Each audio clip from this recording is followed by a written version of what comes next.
Graça e paz. Vamos aqui nos esforçar para subir no espírito, sairmos dessa angústia da terra, sairmos dessas atmosferas, desses sentimentos, desses pensamentos que são verdadeiros e realistas concernente aos problemas. Todos nós estamos em volta de problemas e dificuldades, mas Jesus Cristo é real. O Espírito Santo de fato existe. E o Espírito Santo ele está em uma outra dimensão, que não é deste mundo. Agora, claro que ele age e interage nesse mundo, que é exatamente para nos levantar, nos dar ânimo, nos dar vida. E mais que vida humana, mais que vida finita, a vida do Espírito é uma vida em abundância. O significado disso é que é a vida eterna. Esse é o maior sentido do Evangelho. Esse é o grande alvo e objetivo.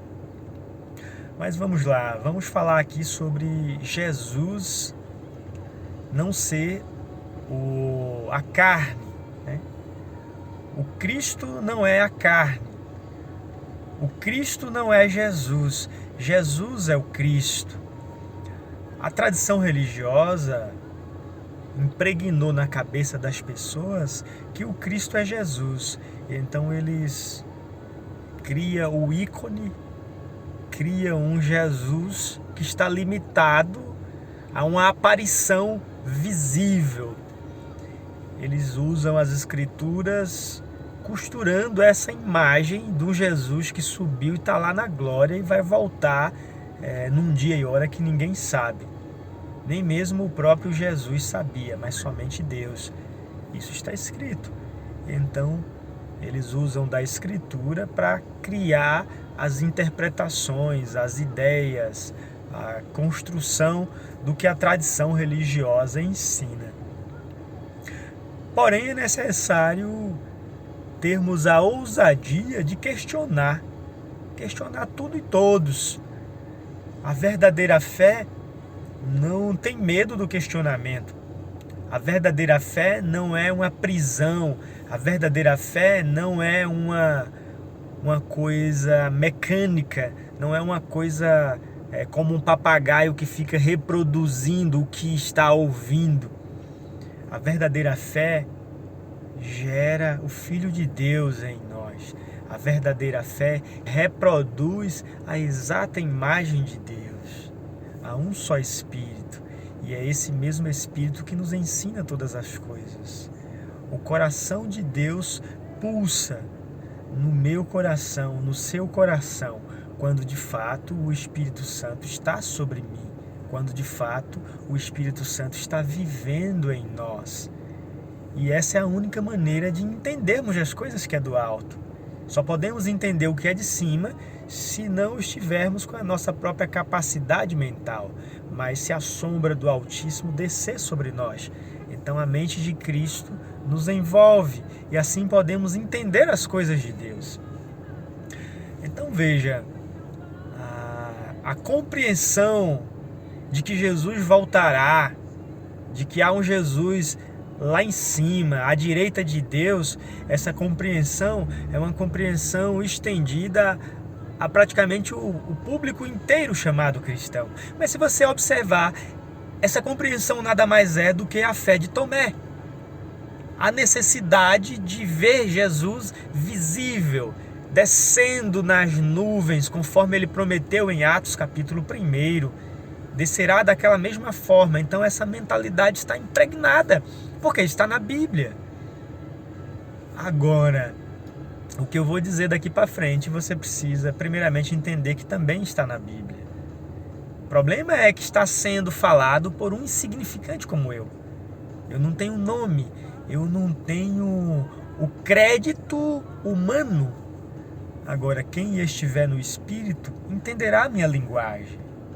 As pessoas estão mais preparadas para ouvir Balaão do que a jumenta de Balaão.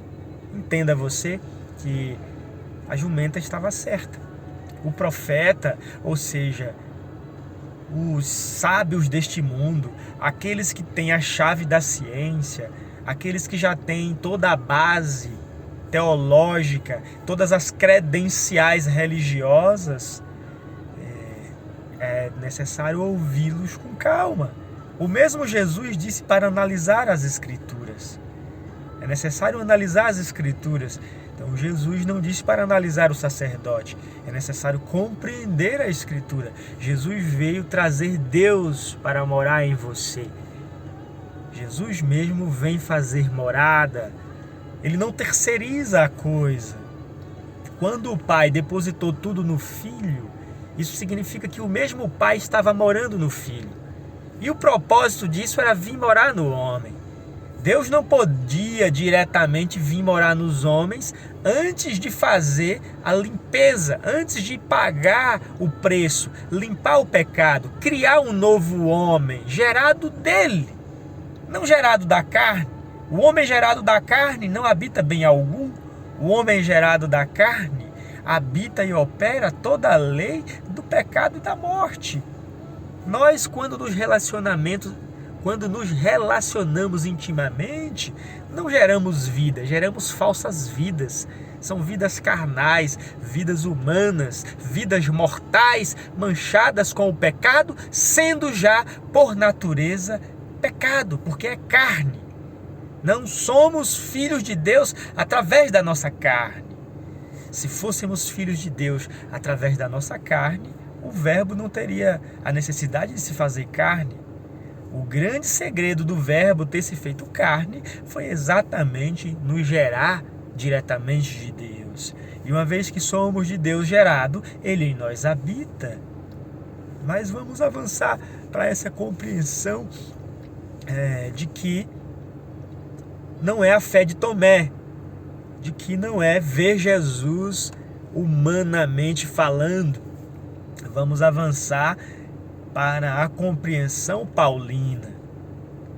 Vamos para Colossenses 2:9, porque Deus habita corporalmente em Cristo. Toda a plenitude da divindade habita em um corpo. E esse corpo é Jesus Cristo. E esse corpo é a igreja. Essa escritura tem toda a ligação com João 14:20. Jesus disse: naquele dia vocês saberão que eu estou no Pai, vós em mim e eu em vós. É uma unidade. Deus primeiro fez um homem, e esse homem foi Cristo Jesus. Esse é o novo homem. E ele então habita corporalmente nesse homem. Toda a plenitude de Deus. Agora, qual é o propósito disso? O mesmo Jesus vai dizer em uma outra parábola: o grão não ficará só, morrerá para dar vida a muitos. Então entenda e acompanhe o raciocínio, que do um veio então centenas de milhares. A morte e ressurreição de Cristo foi para esse propósito de Deus ser multiplicado. A nova aliança é Deus morando nos homens, habitando neles, conforme o que eu acabei de ler. Deus em Cristo e Cristo em nós. Essa é a consumação da obra. Pai, Filho e Espírito Santo. Trata-se desse mistério da divindade se tornando palpável. A divindade habitando em nós, através desse sacrifício no Calvário. E é necessário compreender isso. A falta de compreender isso gera na cabeça das pessoas uma falsa esperança, uma falsa vinda. Eles ficam presos com as expressões taxativas. A vinda de Jesus está escrito, mas também está escrito a manifestação. A palavra manifestação já traz um outro sentido. E essa palavra manifestação não sou eu que estou inventando, está na Bíblia. A manifestação do Senhor, a presença do Senhor. Mas por que a tradição não quer levar a vocês essas escrituras? Porque eles ficam presos com a ideia tradicional, humana, e que não traz o ensino. Hebreus capítulo 9, versículo 28, está escrito que Cristo aparece a segunda vez sem pecado. Expliquem, teólogos, o que é aparecer sem pecado. Porventura, aparecer sem pecado, o significado não é aparecer não em forma humana, aparecer como ele apareceu para o mesmo apóstolo Paulo? Por isso que Paulo é uma peça-chave na minha fala aqui nesse vídeo, e não Tomé. Embora Tomé seja apóstolo e Paulo também, ambos sejam discípulos, mas Tomé representa a nossa infantilidade. Tomé representa o nosso início na fé. E isso é bom nessa fase infantil, mas é preciso avançar. Paulo representa a maturidade. Paulo me serve porque Paulo não viveu com Jesus segundo a carne. Paulo conheceu o Verbo vivo encarnado no corpo de crentes, que é exatamente o que Atos capítulo 9 descreve. Eu sou Jesus a quem tu persegues. Paulo falou isso lá no capítulo 9 de Atos. E por que que essa tradição religiosa, durante esses milênios, ficam negando esses ensinos com a falsa crença do Jesus que vai voltar, sendo que o texto está dizendo que esse mesmo Jesus já estava habitando na terra, que esse mesmo Cristo em nós é a esperança da glória?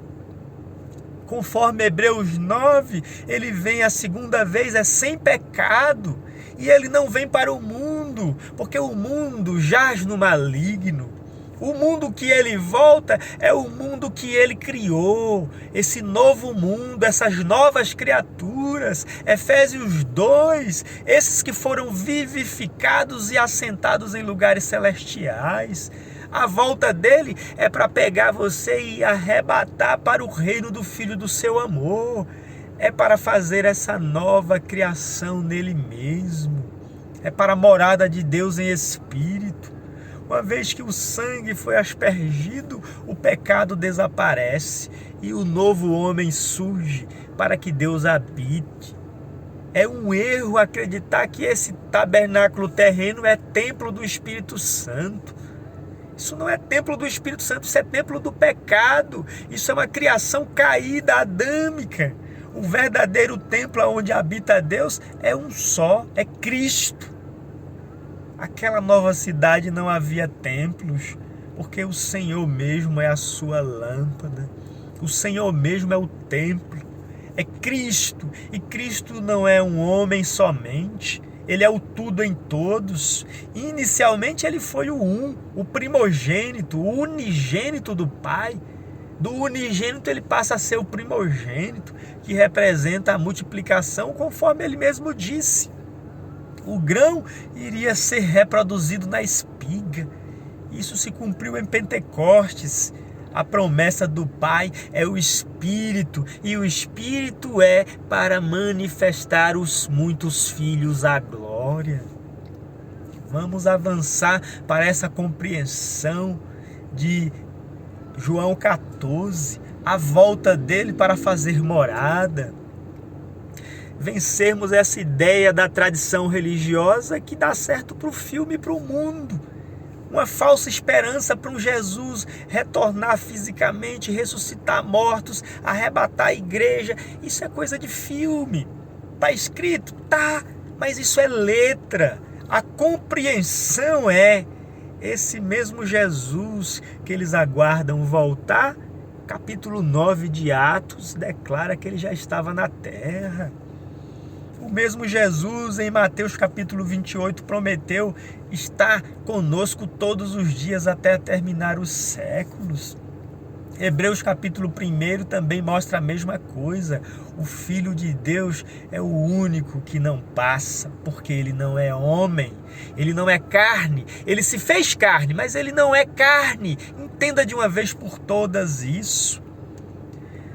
Alguns poderão querer deturpar as escrituras. Mateus 28, o Aeon não era só aquela geração.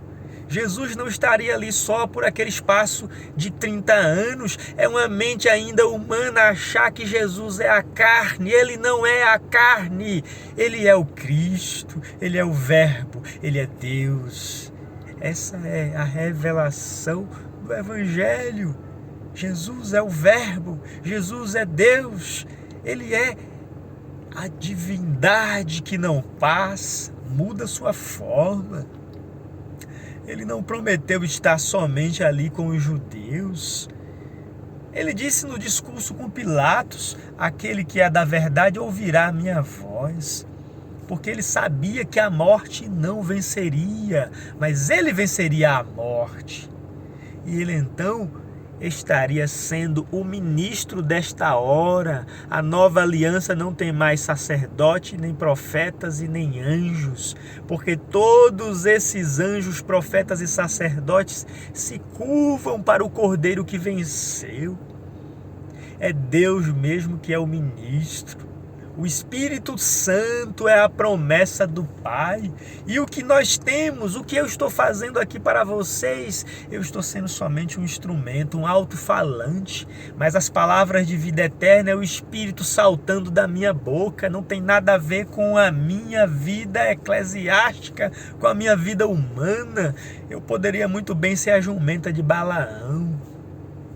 O que era Deus, era a jumenta, era Balaão, era aquela voz que estava falando na jumenta.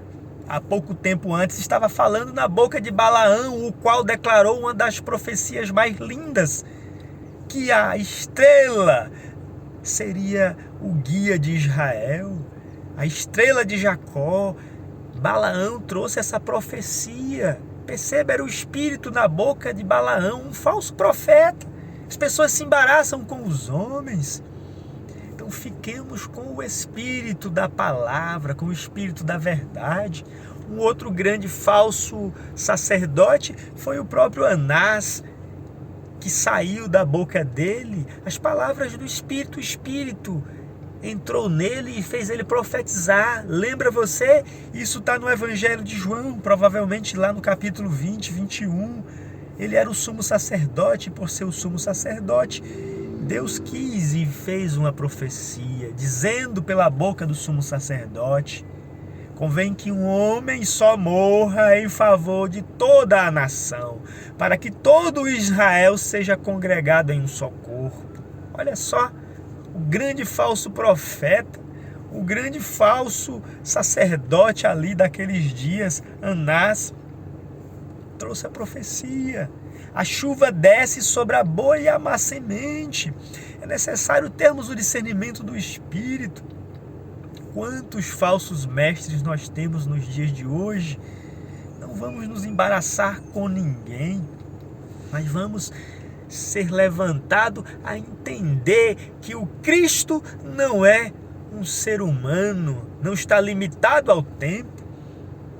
E o que temos de verdade na verdadeira igreja são dons, especialmente Efésios 4:11, onde tudo se resume em 5 dons: apóstolos, profetas, evangelistas, pastores e doutores.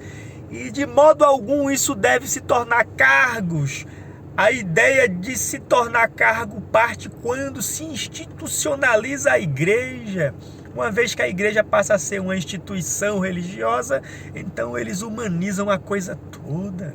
Por essa razão temos que chutar o pau da barraca, temos que entender isso. Isso não é rebeldia, isso não é não congregar. Ao contrário, isso é congregar de verdade em Cristo. Isso é ter a mente de Cristo para entender que devemos nos ajuntar. Tudo que eu estou falando aqui nesse vídeo é exatamente com o mesmo desejo de estar juntos, mas juntos falando a verdade, ensinando o que é evangelho, tirando os títulos. Eu sou, se quer me dar um nome, o melhor nome para mim é ser um discípulo. E eu tenho um só mestre, e ele está vivo. Por que eles não querem ser discípulos? Porque eles não querem dizer isso a você, que Jesus é o mestre vivo. Vive em mim, vive em você, e basta a todos nós ouvintes sermos discípulos. Isso nos nivela, E eles não querem isso, eles querem sempre serem maiores e melhores. Mas veja o próprio nome de Paulo: o menor será o maior. Então esse dom, quanto mais me diminui, mais Cristo cresce em mim.